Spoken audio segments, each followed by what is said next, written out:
Track போயிட்டு இருந்தேன்னா சரியான மொக்கடை இன்னைக்கு காத்தால.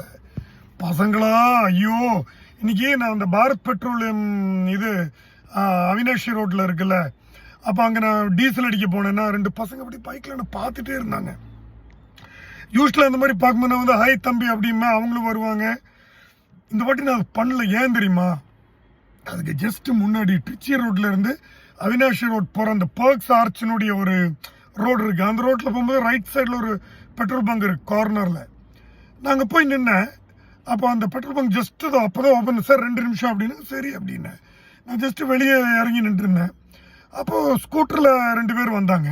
அவங்களும் இப்படியே வெயிட் பண்ணி என்னை அப்படியே பாட்டே இருந்தாங்க. அப்போ நான் வந்து ஹலோ, என் வீடியோஸ் பார்ப்பீங்களா அப்படின்னு கேட்டேன். அப்போ அவங்க வீடியோஸா, என்ன வீடியோஸ் சார்? இல்லை, நீங்கள் என்னை உத்து பார்த்துட்டே இருந்தீங்கன்னு நான் நினச்சேன். இல்லைங்க சார், உங்கள் வாய்ஸ் கொஞ்சம் டிஃப்ரெண்ட்டாக கரகரன்னு இருக்கு, அதான் என்ன ஏது அப்படின்னு யோசிச்சுட்டு இருந்தேன் அப்படின்னு எனக்கு. அதனால அதுக்கு அப்புறம் தான் இந்த பாரத் பெட்ரோலியம் வந்தேன். அந்த 2 பசங்க என் ஃபாலோவர்ஸா இல்லை அவங்க என்ன எதுக்கு பார்க்குறேன். அதனால் யாராவது என்னை ரெகக்னைஸ் பண்ணி இருந்தீங்க வந்து பேசுங்கப்பா. எனக்கு ஒரு மாதிரியே இருக்குடா காலகாத்தாலே ட்ராக் போகும்போது. ஐயோ.